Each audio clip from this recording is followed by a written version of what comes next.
Hey, it's Nycci Nellis, and welcome to Industry Night. I'm shaking things up a little because today, normally I kick things off by telling you who I am and where I'm from and why you should listen to me. But I think I'll save my resume for the end of the show because today you're catching me in a brand new spot. One of the best parts of what I do is getting to bring this show all over the city and sometimes all over the country. And today I'm coming to you straight from Shia. It's the nonprofit Korean fine dining restaurant from Chef Edward Lee right here in Union Market District. Now, before we dive into today's conversation, let's talk about this neighborhood. So 15 years ago, I found myself at a dinner at Shira Foreman's house in Shaw, like back before I didn't even know that Shaw was a neighborhood. To this day, I have no idea how I ended up there, but the room was packed with about like 25 to 30 people, visionaries, entrepreneurs, creatives, people who were about to change the game in this city, like Septime Weber from Washington Ballet, the Sweet Green Guys before they were the Sweet Green Guys, Amanda McClements of Salt and Sundry before there was a Salt and Sundry, Gina Cherservani, Derek Brown, so many others who were all on the verge of doing something really big. And then in front of all of us stood Jodie McLean, the powerhouse behind EDENS, the real estate company that would go on to transform Union Market District. Now, at the time, Union Market as we know it didn't exist, but Jodie really had a vision. If they built it, people would come. She painted a picture of a thriving food hall, the first of its kind in DC, surrounded by restaurants and retailers and apartments and hotels and people, lots of people. She talked about programming it, curating it, making it a destination. And honestly, she was right. So if you look at today, every time I come down to this area, I think, damn, she did it. There are DC-style high-rises, hotels, incredible restaurants, amazing retailers. It is the meatpacking district of DC.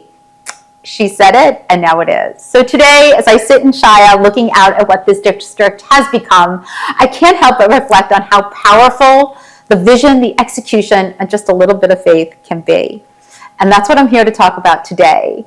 The big ideas that shape our industry, the people making it happen, and the impact it all has on how we eat, drink, and gather. Now, when I booked this show, I did not realize the word of the day was going to be James Beard because they're all James Beard adjacent. So if you want to drink and play along, I'm totally here for it.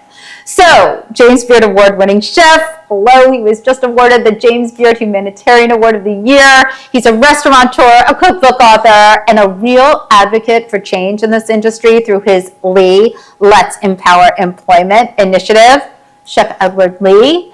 And fresh off his James Beard Award for Outstanding Chef win, Michael Rafiti. He is the chef and owner of the Michelin-starred Aldi. And of course, you see the lines around the block for yellow. He's got 2 of those bakeries and the new La Chacran, also here in Union Market District.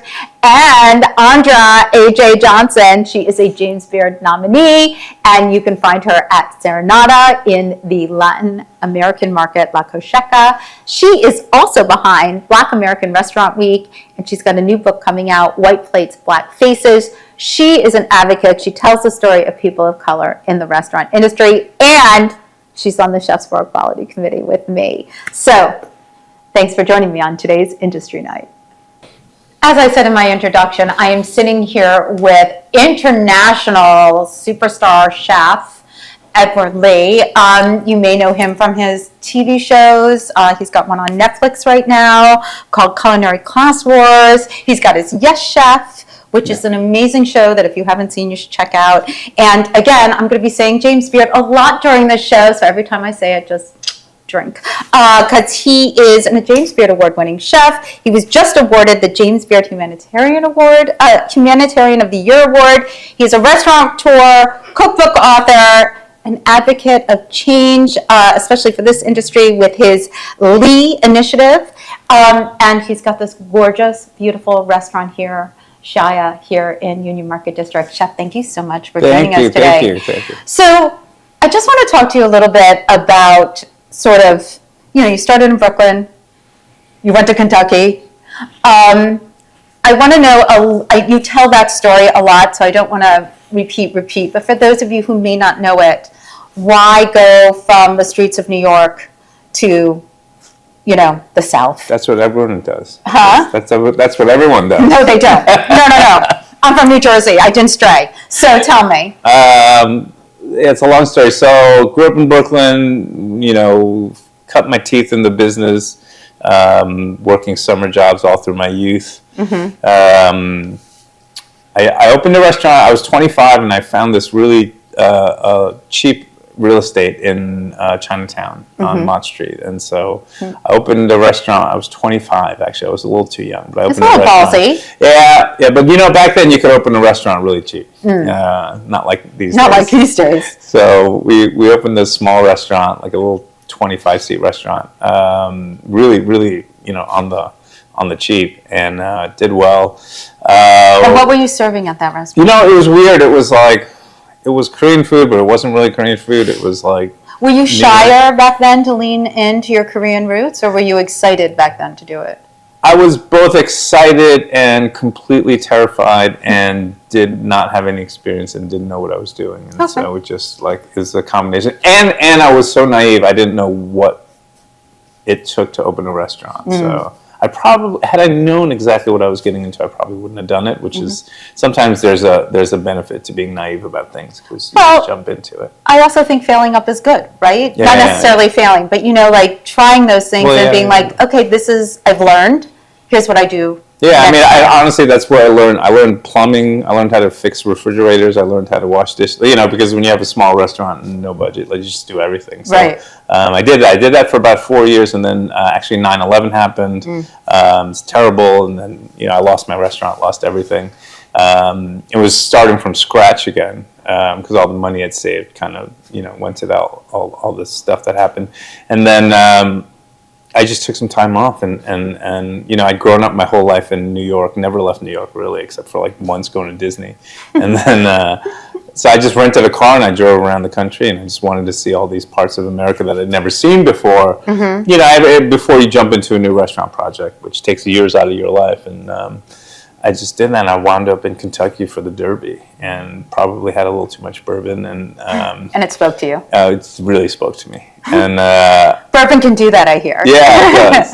And I was there for the Derby, and I was like, I don't know, this is a cool place. And then the place where I worked at, the gentleman was retiring, and he said, you should take over my restaurant. And I said, you're crazy. I'm a Korean guy from New York. I'm not going to move to Kentucky. And he said, so we kept in touch. I said, I got literally nothing going on. I'll come down for 3-4 months and then just chill. Right. I'll cook, and then I'll come back to New York, and that lasted 22 years in Kentucky. But you found your people. You found who you wanted to serve. Do you know what I mean? I always say sometimes when you walk into a restaurant, you're like, who is the chef? Who did they think they were serving to? What was their vision? Did you have that when you were there? Were you I want to bring some of me to the people I'm serving here, or were you I'm going to meet them where they're at? I don't know if I made a conscious choice like that, but I knew that. I said, listen, I'm going to come to Louisville, but I'm not going to dumb down the food, because a lot of people said, oh, you're in Kentucky, you're going to have to make the food a little, easier, accessible. And I said, well, that's insulting. I'm just insulting. Yeah, I'm going to cook the food that I do. Now, granted, Kentucky wasn't a culinary destination back then, so I understand the sentiment. Is it now? Louisville's now. Okay, I'm not being. You better come and check out the restaurants now. No, it's incredible. And I think part of that whole revolution in the last 2 decades, we've seen, yes, you got great restaurants in all the big cities, but you got great restaurants all over the country now, and that is really. Is way different than when I was a young person, where if you weren't in New York, San Francisco, or Chicago, you weren't getting a good meal. No, I think DC is an excellent representation of that as a smaller metropolitan city, but I totally agree with you. You can go to Oklahoma, you can go to... Great restaurants in Oklahoma. Restaurants in Oklahoma. I mean, I just bring that up because of a restaurateur I know in Tulsa, but yes, there's been the investment from the communities to bring great chefs, to build new spaces, to make it available so that people can have good restaurants everywhere. I think a lot of that has to do, honestly, with the Food Network.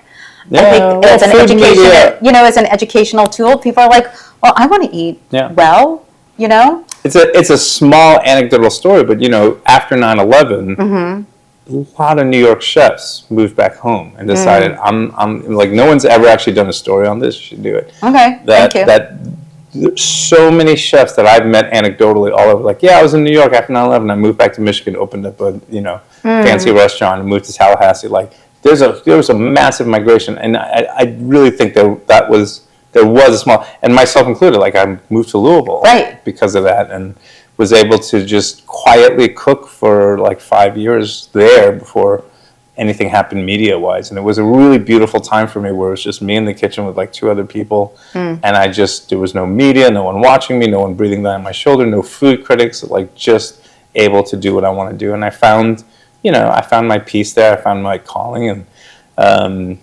about, now 10 years ago, I got a call from a restaurant group here in DC, and they said, we're doing a Southern restaurant in Need Hospitality. National Harbor. And they were like, well, come, we want to, I was like, yeah, that's cool. I like DC. So I came and did some consulting work with them.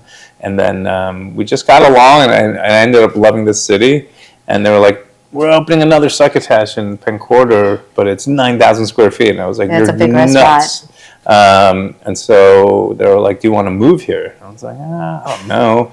But we did, and then, I moved here, pandemic happened, we shuttled back. It was just a mess with last minute. But we're here now, full time. My daughter's in school here, and it's like we're loving it. And really, I feel like the last 3 years, I've really been able to kind of embrace the city in a way that, I've been here for almost 6 years, but it's like pandemic, everything was shuttled. It was just like, it was awful. Well, I'm sort of curious how once you came here, succotash is Southern. Yeah.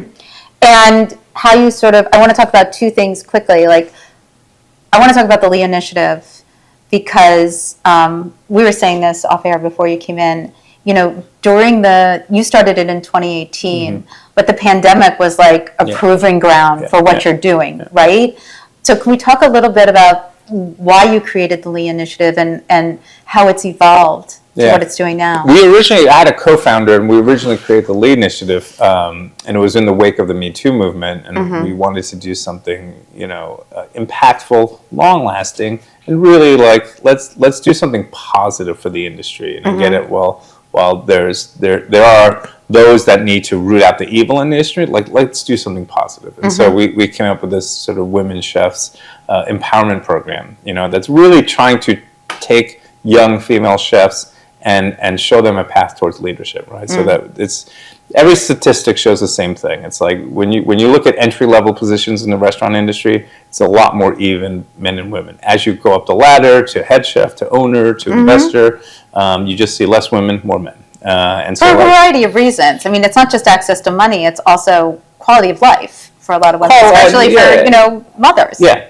There's not one thing, but there is an inequality that happens, and it's even in DC, Louisville. Well, how many head chefs can you name in DC? How many female head chefs can you name in Louisville?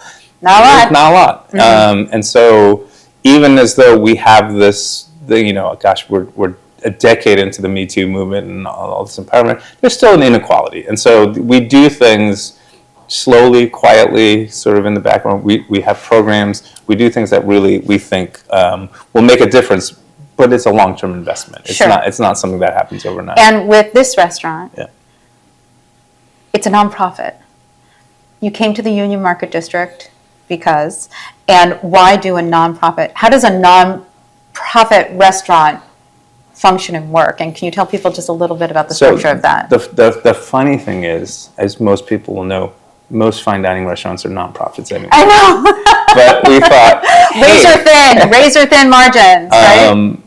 Anyway, we've had this idea for a long time. As we evolve in the Lee Initiative, we've done things for women. We've fed people during the pandemic.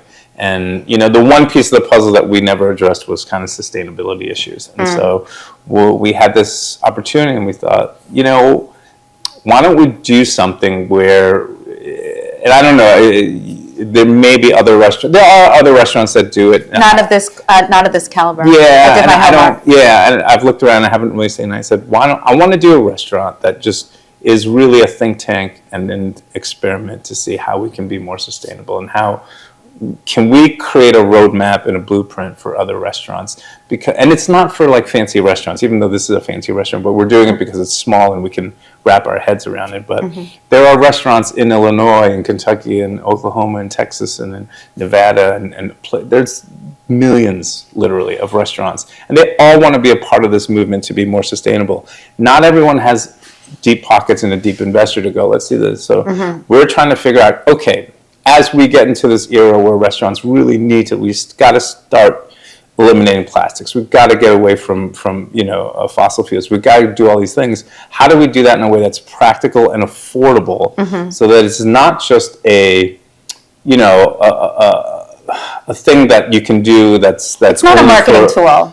Right. Yeah, and it's not only for the elite restaurants that have deep pockets. Like, how can we do things where we can come up with cheap solutions where all restaurants can be involved? And that's what this is ultimately. So we have three aims in the beginning. Zero plastics, zero fossil fuel, so all electric, and then we're going to try and figure out how to reduce waste by 50%. Wow.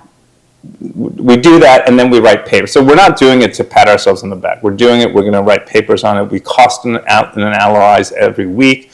We have research people come in. We're figuring out what is the blueprint for it, so that once a year, we're going to write a big paper, show you findings, but also like tell you what worked, what didn't work, how we did it. Sure, it's a pilot program, right? And say, my thing is, okay, to go zero plastics, how much is it, because it is more expensive. Right. How much more expensive is it really? Is it 2% above your normal? Is it 3%? Is it 5%? I don't think it's 5%.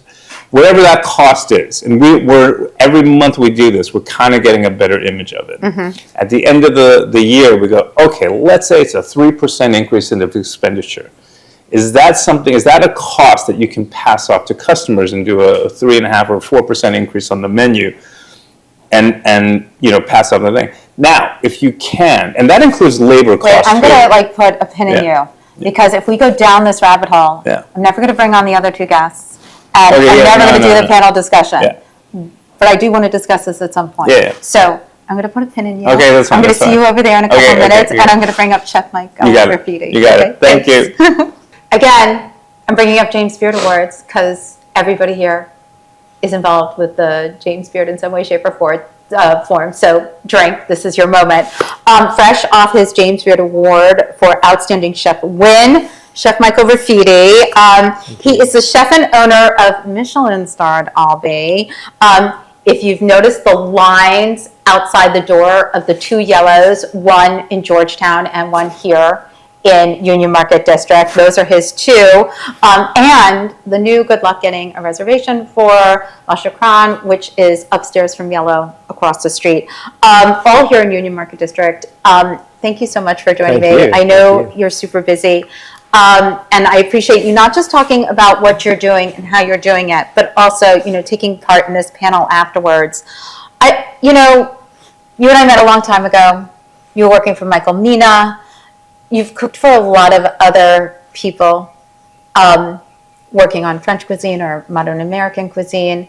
At what point were you kind of like, I want to cook my food? I want to, you have your Palestinian roots, and you were like, I want to cook what I grew up with. When did that hit you, and when were you excited to do that? Probably 2016, 2017. I was living in San Francisco working for Michael Mina. I was getting older, working in restaurants, cooking other people's food was kind of wearing on me. And as family gets older, my grandparents, and just kind of reminiscent of my childhood, it just felt like, what's the point of just cooking for someone else? It just made more sense to it just didn't feel genuine. It felt like if I was going to open my own restaurant, I should cook something that was closer to my heart. So. And your grandfather was a chef?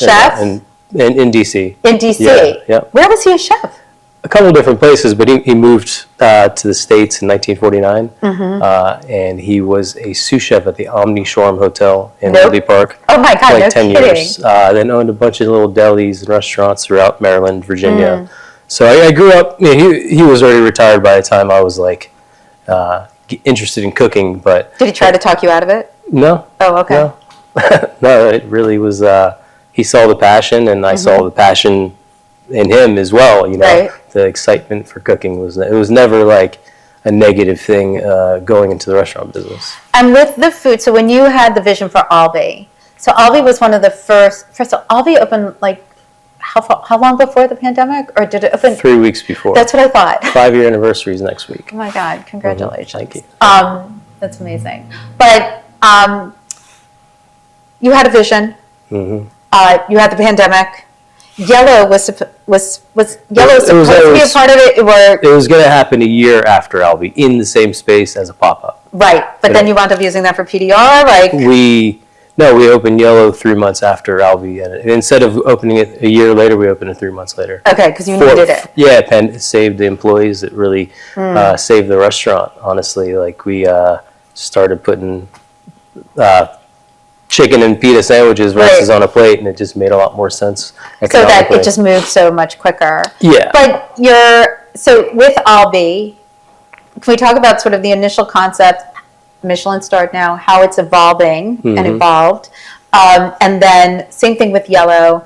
And then, what I love about Yellow, both of them, you have your not pizza, which is kind of like pizza, your evening offering, and then you have the kebabs here, which I feel like when you just say kebabs, people think, oh, it's just like it's a full-blown restaurant. Yeah. Like they're both full-blown restaurants, but it's kind of like you don't realize that until you We're overdoing go in. it, yeah. Well, kebabs is amazing. So can we talk about how both of those grew and what you wanted to take, what you thought was missing from the dining scene here? I mean, without dissing anybody, I'm just saying like nobody was doing what you're doing. So and in all these places. So how did you take your inspiration and put it on the plate? I mean, it really just started with opening Albi and trying to bring food from my childhood to a restaurant in DC where I grew up, and I guess it just evolved from there. And I got a little too excited with, I really want to do this casual concept and bring a little bit more of a approachable element to what we do. It's the same flavor profile, everything's handmade, and bringing that, having 1,000 people a day enjoy that versus 100. That was something that was exciting to me. And I'm like, this pizza thing's cool. I like pizza. Why don't we do that? Right. So it was really just like using my own excitement and how can I bring more exciting restaurants to DC. Not that there isn't exciting restaurants. I think it was just, more the merrier, No, it's an additional excitement, right? What I love about Yellow is the pastry program. Great article in the Inquirer with you and you can make me blush. Your girlfriend. That was so sweet. Well, actually, I was with somebody and they did not know you were together. Somebody from Philadelphia. They were like, "Oh," I was like, "I know. You should know that." But let's talk about the stuffed croissants, the elongated. I'm going to call them bagels, but they're not called bagels. But the yes, thank you. Which I actually had in the West Bank, and sort of the offerings. It's an education, really, to a cuisine that not everybody is familiar with. Yeah. And is that hard for you to do? Are you delighted to do it? How does that make you feel? That's inspiring for me to continue. I mean, I'm educating myself at the same time because I didn't grow up over there. So like, the food that I had here is very different than the food over there. And the more that I dive into the cuisine, I'm always learning more about other techniques and different dishes and different breads and different, flavor profiles. So I think it's a deep, deep dive into this new cuisine for myself, but also for DC. And I understand that you call your grandma sometimes for a little bit of help. You trust her palate. Yeah. And what is it that you ask her? It really depends on. I mean, it's usually like about the spices and the technique versus, basically just that. You're just like, Grandma, help me. Come taste this. And let's talk about La Chacran. It's very sexy. The design is very sexy. It's right here in Union Market District. But you had everybody sort of called it like a bar. I mean, it does have a bar, but you're serving amazing food. Yeah. So can you talk about the vibe and how it differs from all your other projects? Yeah. It's really bistro, meets bar, meets restaurant. I don't know. I really didn't want to like label it as a restaurant or a bar. It's like we wanted like the bar program to be just as much as the kitchen and the wine. Everything kind of like brings it together and like make it more of a neighborhood kind of thing where you can go a few times a week. I don't really want to make it too much of a destination. So that's why we label it as a bistro. Truly. I mean, yeah, I know. A nice try. It's my fault. Can we talk a little bit though about the wine programs at all your restaurants? Because you bring in some like amazing people when it comes to cocktails and spirits, but also your wine programs are always really thoughtful, really interesting. Yeah. You know, you're not that there's anything wrong with a Chablis, because I do love my Chablis, but you have wines that are unfamiliar, so you really have to train your staff to be well educated to adapt to palates that people are like, I don't know what that is. Yeah. Right? I can't take credit for that, but we do have... Well, you can take credit for bringing in the right partners. How about that? The goal was always to have sourcing our talent, right? Like bringing in the best wine people and cocktail people. And so I think really one thing I've focused on a lot is our team and how do we grow it and how do we continue to foster just like growth within, you know? Like it's not really going to search for people in the country to come work with us, but how do we take people that have worked with us from the beginning and grow them into these positions and let them have a voice in the company. Well, I'm going to stop you right there because that's a perfect place for us to stop because we'll be discussing more of that on the panel. So thank you so much. We'll be back with you in just a sec. Cool. And up next, as promised, is my good friend, Andra Johnson. I don't call her Andra, I call her HA, but she wanted an Andra thrown in there, so I'm doing that for her. She is also, get ready to drink, a James Beard nominee for this year. She is managing partner and beverage director at Serenata in La Coseca, which is right up the street here in Union Market District. She is behind Black Restaurant Week here in DC, which is an incredible activation. She's got a book coming out called White Plates, Black Faces, which is really telling the story of people of color in the restaurant industry. I take that quote right from her. And we had to beg her, but she did it. We actually didn't have to beg her. As most of you know, I'm the chair of Chefs for Equality, the only chef-led LGBTQIA event here in the district, and she is on that committee with me, and we could not do it without her. So I'm so glad to have you with me today. You know, part of this talk today is a little bit about Union Market District because, you know, as I say in the intro, like this was not what it is now. And I'm just I'd love to talk a little bit about your history in the business. I met you first at Macon years ago. Yes. And sort of how you've grown in the business and then wound up here. Okay. Well, I guess we can start at Macon. Right? Okay. That's where you met me. That was, 2012, Yeah, 2013. Yeah, a long time ago. So I started out as the AGM there. I was brought in to help out with the wine program and the floor service and things like that. And it was definitely the highest position that I had held in more of like a fine dining situation. I think, you know, I started in the industry when I was 14, right? So busser, bar back, host, that kind of thing. You worked your way up. Worked my way up for sure. And then by the time I got to Macon, it was one of those sort of the culmination of all the things that I had learned, right? From culinary school, from working in the business, from being a beverage director. And so that was actually my first foray into being an investor in a restaurant as well. Wow. And so we were able to open. How old were you?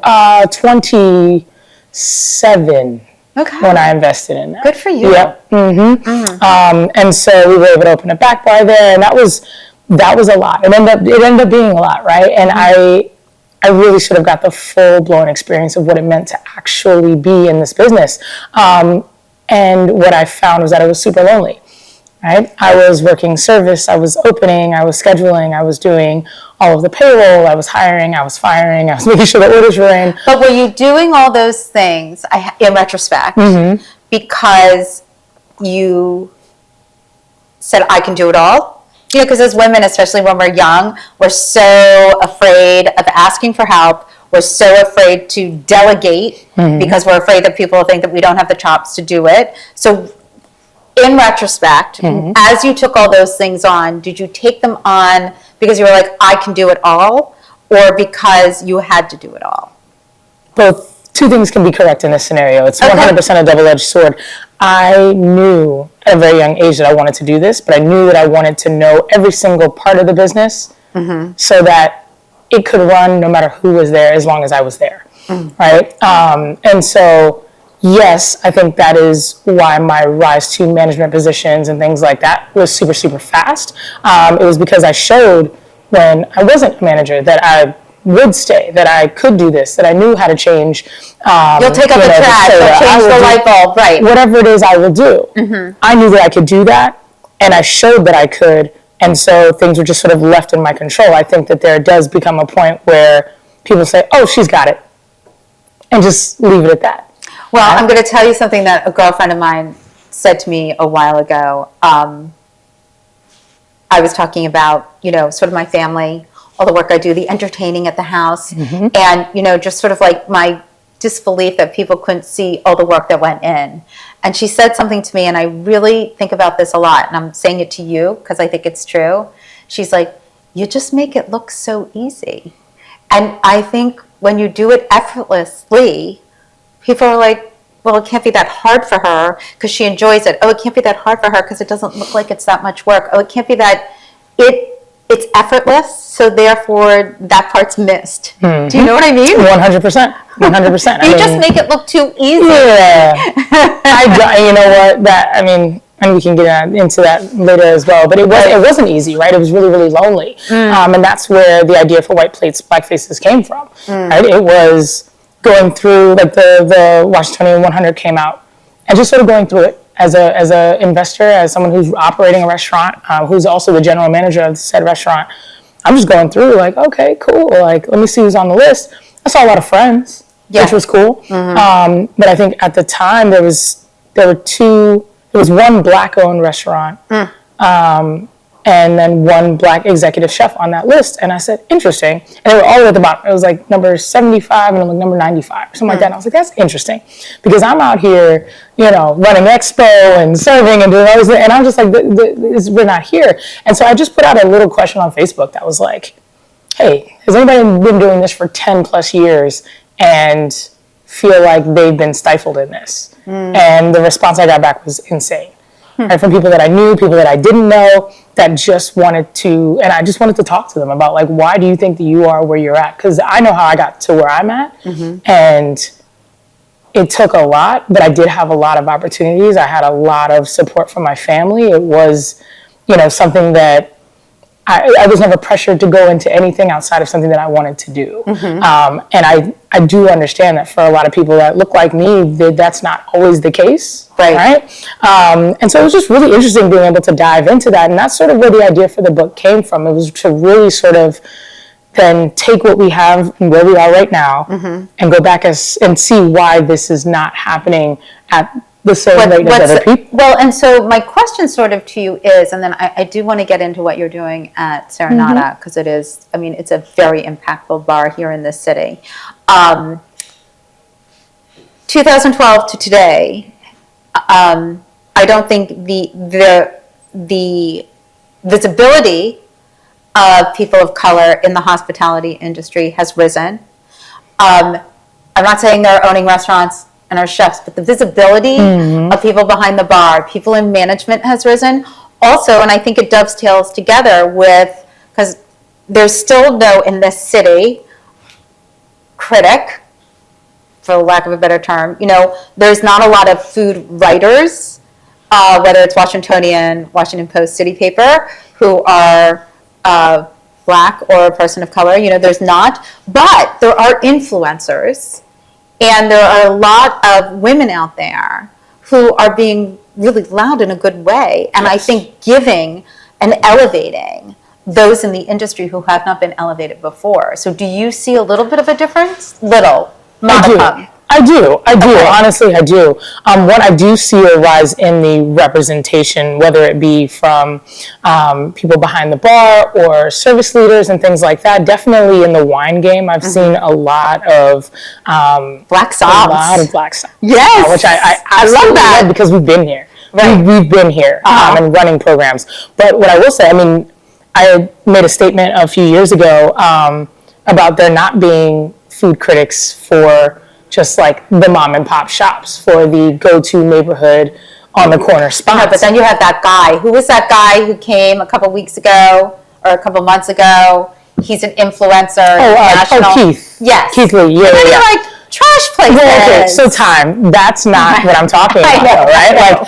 I know. Like, the city. But it really pissed me off. Okay. I would be very candid in my response with that. Okay. But I will say the city paper actually did hire a young Black woman to go out and find ethnic diners and cultural institutions in Washington, D.C., no matter what the ticket price was, right? And say, okay, go out here and review and let people know what they should be eating in their neighborhoods on the daily, right? Not about the fancy stuff, about the real stuff that people, tell their stories and things like that. And I thought that was really, really cool that was sort of being made as a play, especially for this city. Now, when we're talking about influencers, not the biggest fan. It's okay.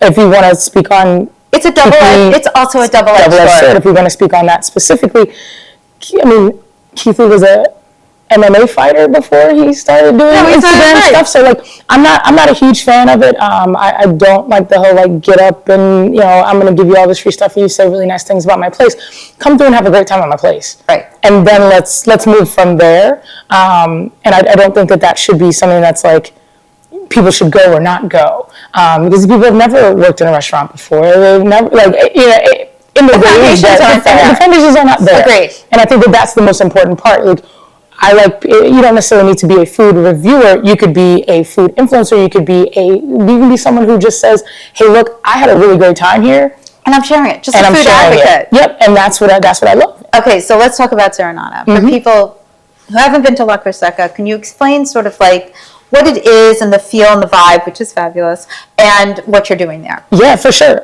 So I was approached by Daniela Senor after being actually in a steering committee group for a woman restaurant leaders group, and at the time she didn't know that I worked for her, and I didn't know that she was my boss, right? And so it was very weird, but I had won a competition for a Dominican rum, an international competition. I was actually the first woman to win an international cocktail competition in the city. Wow. And so she came to me after a meeting one day and was like, "Hey, I'm opening up a spot in Union Market. It's going to be this Latin concept. Boom, boom. I need somebody to run it. It needs to be you. And I don't want you to just run it.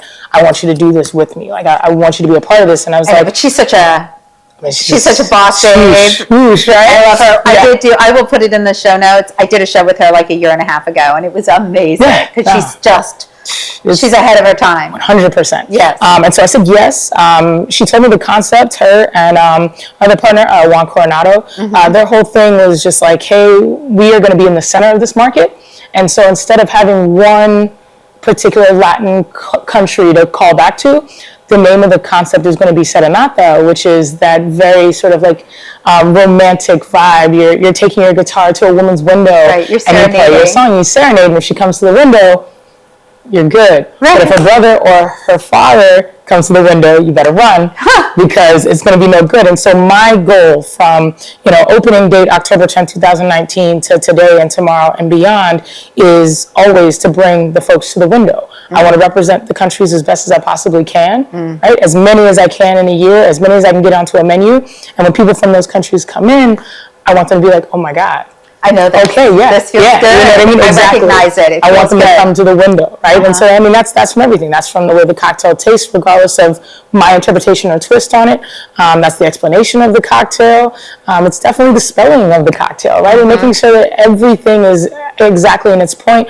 To really sort of just keep that level of authenticity going, right? And also, it's been a concept that I've been able to dive into my roots on as well, right? I've been able to showcase my Jamaican heritage, and really be able to incorporate that not only in the beverage menu but also in the food menu. Well, and I love that too. That sort of, that's been expressed by all three of you today about you didn't start with your roots, but now you're really exploring that. 100%. I'm going to stop us there. Yeah. I'm going to take us to the panel and let us all sort of dig deep on where we are right now. We got it. Okay, great. All right.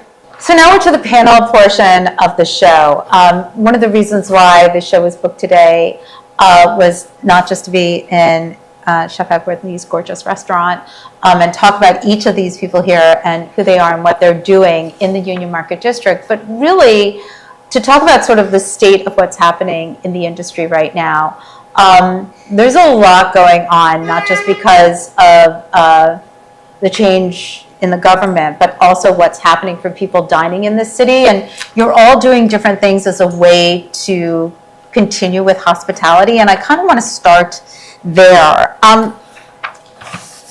How do you all feel about hospitality at this moment in time? Like, how do you affect hospitality in your restaurant as a safe space, making people feel welcome?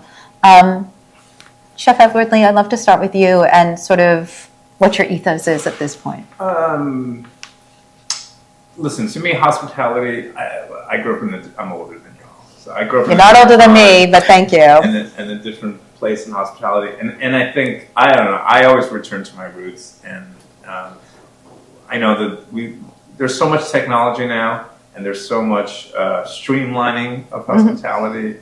And I still think what's special about a restaurant is the human touch and people, and people explaining things to you. In an age of QR codes and things like, I still love a paper menu. I still love, the touch and connecting with customers. So you're not able to do it in the way that you did in the past, but I think that I'm always trying to get back to some kind of nostalgia about that. Mm-hmm. Michael? Yeah, it's all about our team. I think like inviting guests into our home and hospitality of like, it's not just the guest. It's like, the hospitality we show our employees that kind of translates to the guests. So it's really like, it's the whole culture coming together. Mm-hmm.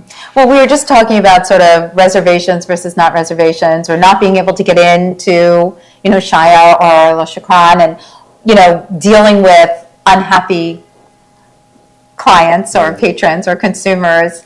How do you manifest hospitality with that? AJ? So this is something, this is very, very near and dear to my heart, because it is very difficult, especially in a bar setting, just because people are coming in at different levels of intoxication. Inebriation, Yes. Right? And so in the very same breath where it is, come on in, hang out, this is my home, like boom, boom, boom. There is also a level of reciprocity that has to happen. And I love the saying, I think it's the Ritz-Carlton, it's like, ladies and gentlemen serving ladies and gentlemen. There's still that aspect of it. And there are things that, it doesn't have to be, rules, but, if somebody comes up and asks you for your ID in a bar, show your ID, it doesn't need to be, well, I don't have to have one if I get on a plane or something like that. And those are things that people will say. And so I think that kind of makes the dynamic a little bit difficult. But at the end of the day, I I just want people to come and have a good energy, and we have good energy. Balance people out when you do. Oh yeah, no problem. And give your staff the right to say something in that moment. Right? Well, and I think you both brought up your employees, and I kind of want to hone in on that. In these times, how are you all going about supporting your staff, front of the house and back of the house, especially when we talk about things like Initiative 82, service fees? Like, there's a lot of changes for both the restaurant industry, the hospitality industry, and the consumer who is coming to it, and it's confusing. So how are each of you handling that? We do a transparency fee, 3% that covers 401k, 100% health insurance, PTO for everyone, dishwashers, everyone. So we're really just trying to find a way to take care of our employees and give them, as much as we can, and have them feel empowered to make decisions and, not bouncing people out of here, but really if they needed to handle something, No, but they're we'll empowered to do Edward that. do that. And then- Yes. Yeah, Edward will bounce the people out. We got him for that. Yeah. And what about for you? We try and take care of all of our staff. It's funny, in an age, everything is so complicated. Right. And everything, again, as an old person, a lot Stop of things saying are that. needlessly complicated. And so what we try and do is we try and make it easy on the consumer. So we don't do line fees in it. We're just like, this is the price. And at the end of the day, for me, the consumer has to come in here and go, was my experience worth the price that I paid? That's the bottom line. Whether or not you add line fees or not, or add things, or whether you increase the price on the menu, at the end of the day, we try and over deliver and under promise. It's like I love that. And if the consumer comes in here, I don't care how good you are and how good you are. Like, if the consumer comes in here and goes, this wasn't worth the $180 I just paid, doesn't matter. They're not coming back. And so we just try and just deliver that. And at the end of the day, it's the same with our staff. Like, we try and pay our staff a better wage than what they would get somewhere else. Whether that is through incentives or through insurance, and there's a whole holistic package that comes with it too. And it also, and I know both of you do this, like, it's just also being nice to your staff and being nice to your people and giving them days off when they need it, and giving them, treating them well and respect, and trying to build a team and a family, and not just employer-employee kind of relationship. Well, that's a valuable ethos, right? But I think if you were to talk to chefs from maybe 30 years ago, there's a chef on television who loves to scream and yell, which I don't think does anything for the industry. I find it really unattractive. And I think that's entertainment.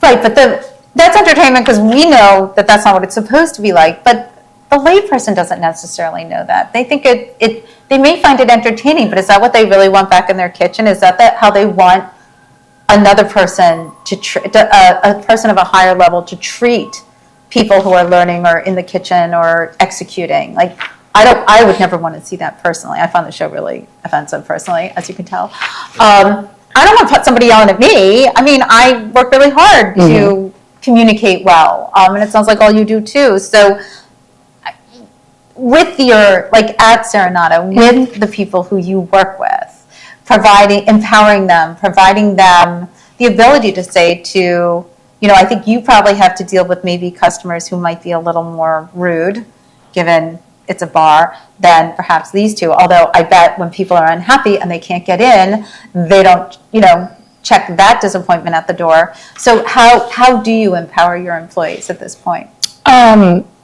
So I think one of the biggest things that I've done from the beginning is make sure that I also identify my triggers individually with my staff, right? I have a very hard line for me as a human, where I can stay very, very, very calm until X.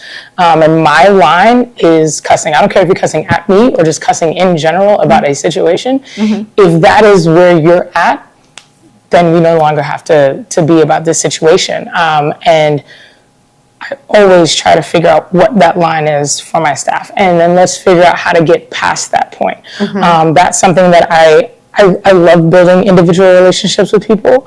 I think during COVID, it's been a little bit difficult for just bringing in folks who have the automatic ability to just hop behind a bar and do it, right? And so this has been very much so a lot of teaching and training and getting people to the level that they need to be at. And I'm not going to sit here and lie, I'm not a super crazy yeller, but have I yelled? Yes. Well, you're human. 100%. But the idea is that we are learning and growing and understanding what we all need. Some people learn differently. Some people need visual. Some people need actual written down. Some people need it together. It's really just being able to slow down and take that time to be like, hey, this is going to happen. Let's talk about how to move forward from this point. I don't have the ability. We have such a small staff and in such a small space. I don't have the ability to offer healthcare at this time. I don't have that. But yeah, we try to make up for it with hourly wages and things like that. And yeah, I mean, you can't come to work today. I'm there. I'm there no matter what. I'm there. So we try to supplement in that way as well. And for all of you being in this area, which has a very specific vibe. Was that what was attractive to you to open up here and do something really different here? I mean, you've got 2 properties here, you've got the bar here, you just opened up this restaurant here. What was it about this area, which, you know, to me, it like came up out of nothing, you know, like from ashes, like rose like the phoenix. So with a lot of investment and money, obviously. What was it?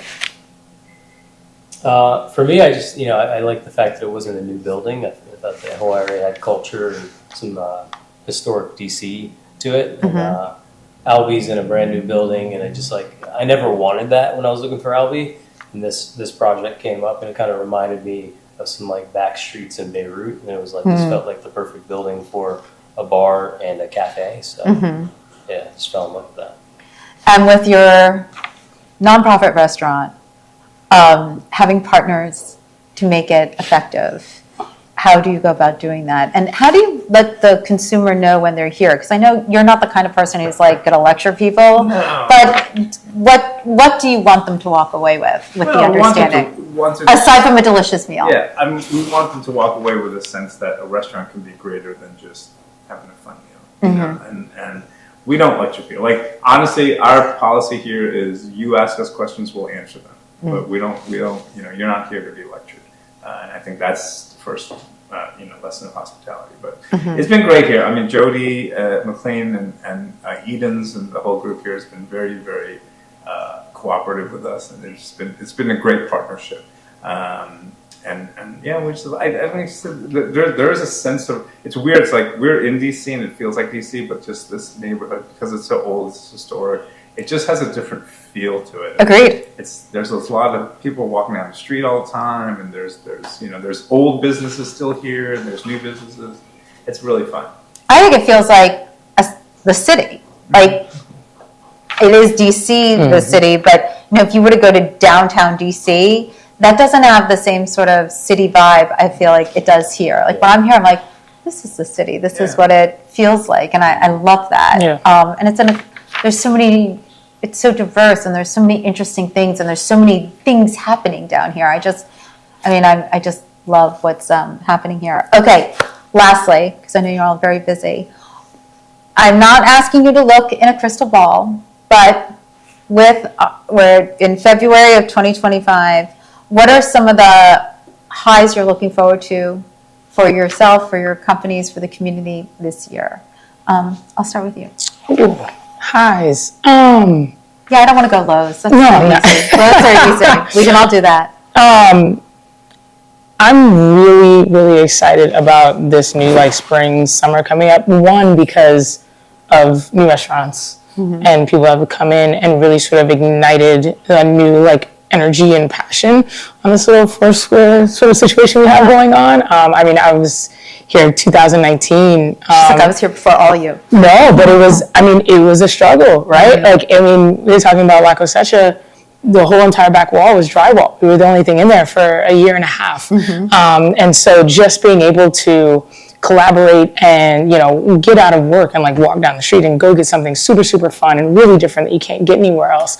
I really want to see how the neighborhood kind of pops this summer and spring when we put our bar outside and things like that, and the new activations that people are doing and how they're interpreting, bringing in those cultural influences through their restaurants and things like that. I think I'm super excited to see. It's exciting. Yeah. Okay, Michael. Yeah, for us, we doubled our company in the course of a few months, so really just fine-tuning our own environment and seeing, just what is to come in this neighborhood. We really haven't really seen the activation of what Yellow and Chacron, what we're actually going to do and how it responds to the neighborhood yet. It's only been a couple months for each project, and I think really just tightening up our own bolts internally.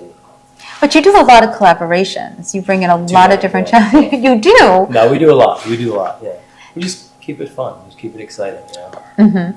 Okay. I don't like to slow down. Keep on full fly. I am with you on that. Yeah. All right. It's got to be fun for us, Yeah, it's an educational thing, too. Work or grind. So next time we can make it fun.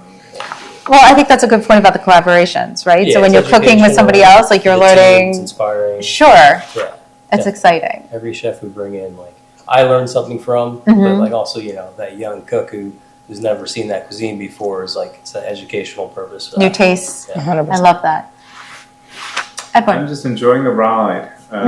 We're bringing a very unique take on Korean food here, and just really enjoying. Can you go a little granular on that? What does that mean? So we're using anytime I don't know, I call it an immigrant food. Right? Anytime an immigrant food comes to the United States, it usually gets known for one thing, and then that becomes a thing, right? So it's like, oh, hummus, or like when Japanese food Kimchi. yeah, so it's like now everything in Korean food is, oh my God, it's Korean barbecue, which is great, and I love Korean barbecue, and there's a million of them. But that's one aspect of Korean food in this entire portfolio. So we're really featuring flavors like bitter flavors, things that are very rooted in ancient techniques, vegan food, like stuff that's not Korean barbecue, and not necessarily everything spicy. And so we're just trying to show a broader stroke of what Korean food can be, but also kind of through a lens of creativity and modern sort of plating. But a lot of the flavors are really just rooted in really ancient things. And the best thing is when you get this older Korean couple coming in here and they're like afraid of the food, and it's online, and they taste it and they go, oh my God, it reminds me of my childhood. Well, thank you so much for joining me today. That was quite a show. I love that we were able to sort of hear Michael's and Edward's and AJ's stories about their move through the industry and to where they are today. And honestly, what the industry is going through today, that panel discussion really brought some very important things to the table, for lack of a better term. So as always, thank you so much for joining me today on Industry Night. Follow me at NYCCINELLIS on all the platforms. Don't forget, you can download this show on any podcast platform, as well as tune into it on YouTube. Subscribe, follow, like, DM me with questions. Getting to speak with the thought leaders in this community is such a joy, and I'm always grateful for it. So thank you for joining me today, and have a delicious week.